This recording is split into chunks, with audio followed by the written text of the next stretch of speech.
Welcome to episode 4 of our humble ESO vlog. This week, as you may know, ZeniMax lifted the NDA on the first 15 levels for Elder Scrolls Online. So today's episode, we are going to take a look at the 4 most impressive parts of the first 15 levels and the 3 biggest concerns. I know what some of you are thinking, wait, why 4 positive but only 3 negative? Well, let's face it, ESO has had a rough week. I wanted to take a break from all that negativity and both start and end this episode with some positive notes. Now, a few notes before we get started. This is not meant to be a comprehensive list, just a highlight reel, if you will. Number 2, yes, we all know that this game is still in beta. If that's the only point you have to make in the comments section, please don't. And finally, to make it on this list, it had to be an item that was a known quantity. We all have hopes and dreams for this game, but a lot of those hopes won't be realized until that part of the game opens up or the game is released. So to be on this list, it has to be something I personally experienced. That being said, let's get started.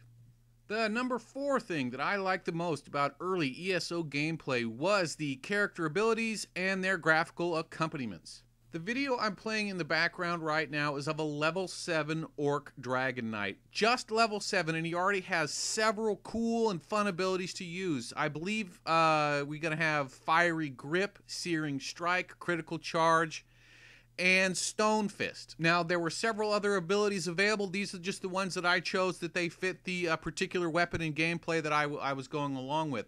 It's also important to note, in Elder Scrolls, abilities like these do not use any kind of global cooldown. They use a resource management system tied to either stamina or magicka. So not only are these abilities fun, do you get them early, but they're spammable.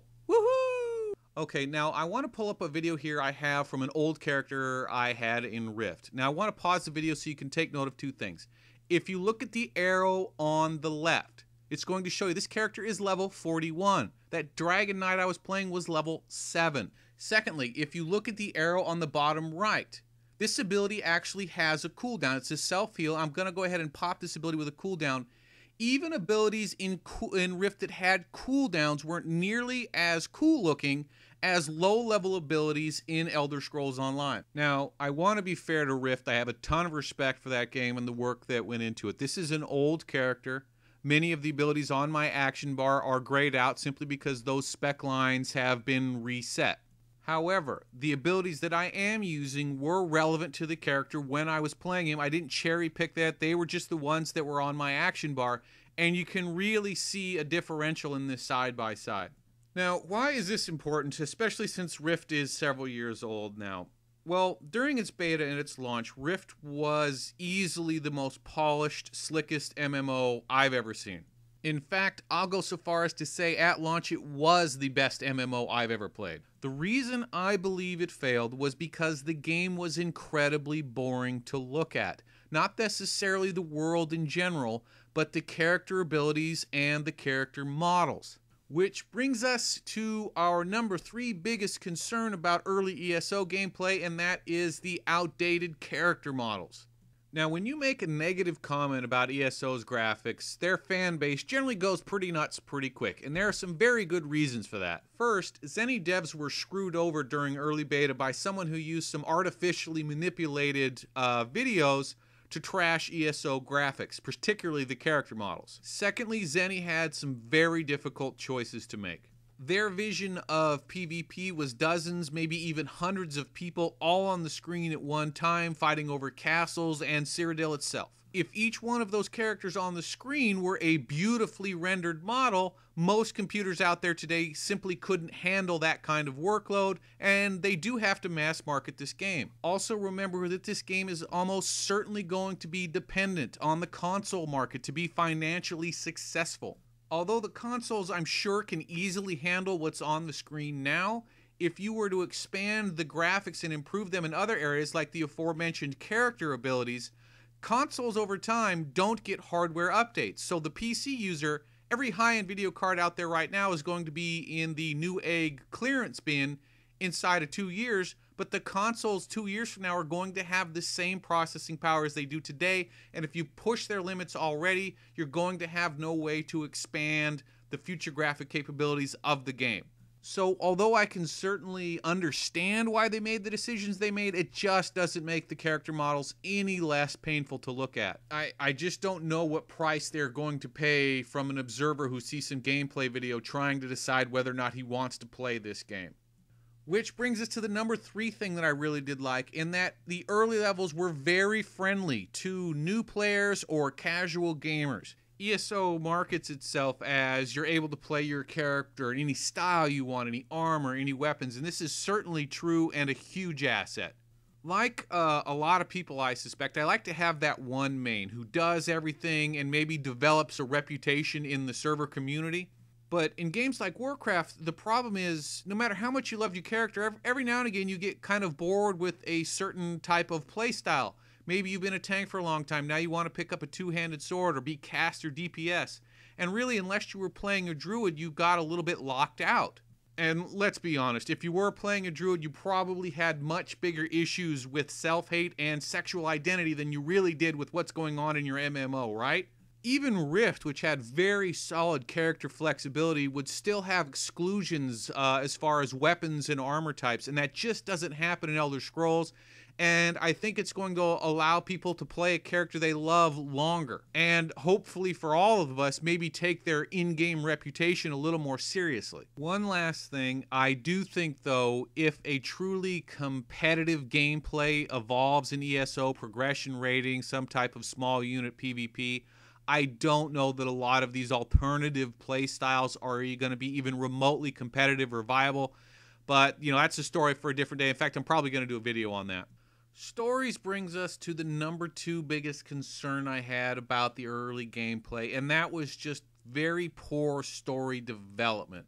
Now, don't get me wrong, I love the quest lines and the stories that went along with them. Sacred burial grounds, lost temples, undead armies, everything any classic fantasy MMORPGer should just eat up and love. And I can't really tell you how much fun it was having this little tidbits of lore that we had heard about be expanded upon or explained. I was loving that part. Problem wasn't so much the stories themselves as it was how they told the story. Each individual quest had a ton of travel in between it. There was almost no combat. I had told you earlier about how on my characters, I actually just went out looking for things to kill because I was really enjoying the character abilities. That should have been part of the quests. I think we're all thankful for a reprieve from the standard Warcraft, you know, go to Westfall and collect 20 Murloc eyes, and you kill a Murloc and it may not have eyes on it, and you're sitting there like, why the hell didn't this Murloc have eyes? However, when someone hands me a legendary 1,000-year-old staff and says I have to replenish that staff's power in order to stop an undead army from conquering the globe, and the only way to do that is to steal the magical essences from these undead necromancers, I should probably have to kill more than 3 undead necromancers to recharge that staff, particularly when they are just trivial trash mobs, not mini-bosses or anything like that. And if lack of combat was the worst part of the story development, then the mini-boss encounters was a very close second. How the quest lines generally worked was you'd go into an area, you'd have a rather extensive quest lines. They often would finally end up tying together, and they'd all tie together with an encounter with a mini-boss. And, you know, I have to say, I was really liking that format. Now, the video in the background I'm going to show you is how this game should have continued developing. This is in Cold Harbor. It's one of the first areas you go through. And to get out of this area and to finish this area off, you have to go through this encounter with this last mini-boss.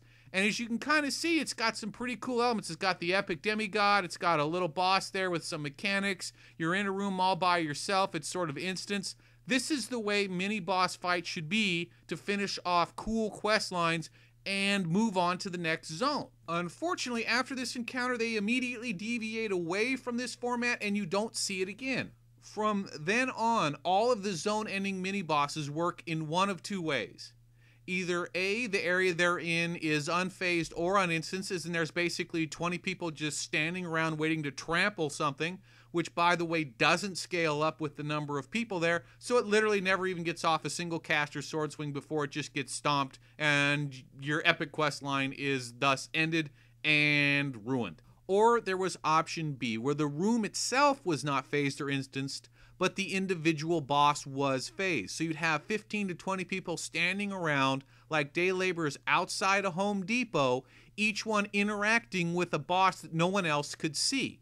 Who wants to finish off a cool storyline or do a final encounter in that environment? Now, as bad as the story development was, the crafting implementation was that good. This could easily have been number 1 on my list as opposed to number 2. I had always been a huge fan of the various crafting systems in the previous ESO titles, and all they did was expand and improve on that, and every dedicated crafter should be extremely pleased by this. In most MMOs lately, the trend as far as crafting goes was to follow a very formulaic path. This is to avoid things like glitches, exploitations, and database bloats. If anybody remembers like early Warcraft alchemy, just how many crazy variations and herbs there were, and again, it feeds database bloat, and to avoid that is smart game development. However, in Elder Scrolls, they just found a way to make this feel more fun and more dynamic and have a little bit more diversity to it. Every single one of my characters, except for the last one I leveled, which is the one you're seeing here, the Orc Death Knight, spent all of his money trying to raise up his trade skills. The reason I'm showing you level 0 is just so how you can see it from the beginning. I didn't want some of the visual interface to change a little bit as you level up, so I wanted you to see how it is native in-game. I'm not saying crafting makes or breaks a game. I am saying that there are a large percentage of players who like to spend a lot of time on this aspect, and the better the system is, the more they enjoy their time in game, and the more they are likely to keep feeding that monthly subscription fee. And I did find it mind-boggling that there was no cue or lead into any of the crafting that I found. If you recall in Skyrim, when you went to Riverwood, he'd have you make a iron dagger. In Whiterun, I think it was a leather helmet. ESO, as of yet, just doesn't have some kind of lead-in to get you started down the path of trade skilling, which is a shame because it is by far one of the best features of the game, and certainly probably the best implemented feature of the game. And that takes us into my biggest concern for the game is the first 10 levels are an absolute train wreck. So many great opportunities wasted, like getting people started with the trade skills, like the zone-ending mini-boss encounters, which each one of should have been memorable.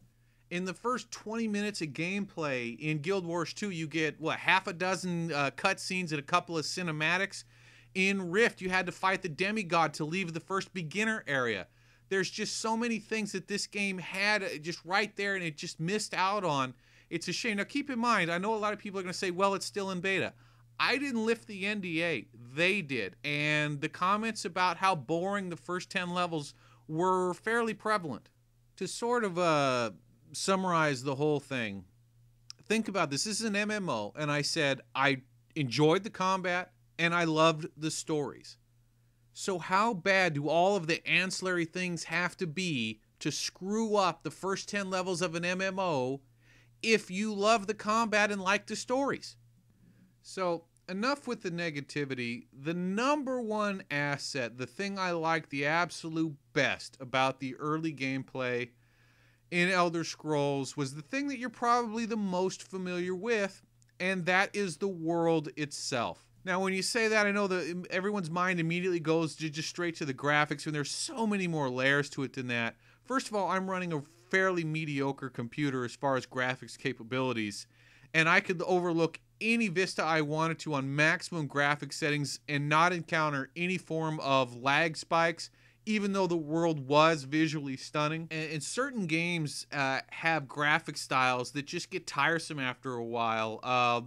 The Warcraft world and the Guild Wars 2 specifically, you just kind of got tired of looking at that highly stylized or cartoonish graphic. But the cultural architecture in Elder Scrolls Online just kept the whole thing fresh. And I remember as I was playing through the game, a thought just kept popping in my head that, boy, it sure does just feel like I'm in an ancient land. And, you know, keep in mind, I'm on the west coast of the United States, so sometimes ancient is that Burger King that was opened up back in '87. And that's another good point about what's going on in the Elder Scrolls world beyond just the graphics. I can't tell you how many times I was heading somewhere to fill out a quest, as I mentioned, a lot of travel and quests, and I just saw something that just drew me to it. I said, you know what, I'm going to put the quest on hold. I've got to see what that is. And that's one of the better aspects of the gameplay, is if you want to go from one quest hub to the another and be led around much like you are in Warcraft, and there's nothing wrong with that, you will miss an absolute ton in this game. Not only just the visual impact, but there are so many cool little quests just out in the middle of nowhere. Really just as compelling as any game world that I've ever played in so far. There are two other things as well that they did to really enhance the fine work they did on the game world. Well, the first was, of course, something we've talked about before, was the voice acting. It was very well done, utterly thorough and complete. And that's just a lot of effort, and I have to applaud them for that. And that's really what any primetime, big-budget MMO should be doing from now on. And it was very well done, and it keeps you in the world. I hate having to read the text for a quest. And the other thing was the music. I actually considered making the game music one of these on my list all by itself. It was very well. I kept thinking it was a combination of Pirates of the Caribbean and Skyrim. It was really fun music, moody when it needed to be, light when it didn't, implemented very, very well. My hope is that the voices, the music, and the scenery will just keep people wide-eyed and distracted so that they can just get through those first 10 levels. So as I finish this up, there are a few things I wanted to touch on. I know some of you are going to say, well, what about Cyrodiil and the PvP, or what about the instances? I had other objectives in mind during this particular playthrough. I just didn't get a chance to experience them enough with any of the 4 characters to make any comments on it yet. Probably next time around. So that's why PvP and instances, at least the ones I had access to, were not on the list. It's just I had other priorities. I also want to apologize for no video last week. I had to do some unexpected travel for personal reasons. I hope to do several videos this week, as there's a lot I want to talk about, including maybe doing some class previews. At some point, I'm going to choose a set day of the week to release these videos, but that may be after launch, especially if they establish a standard weekly patch day.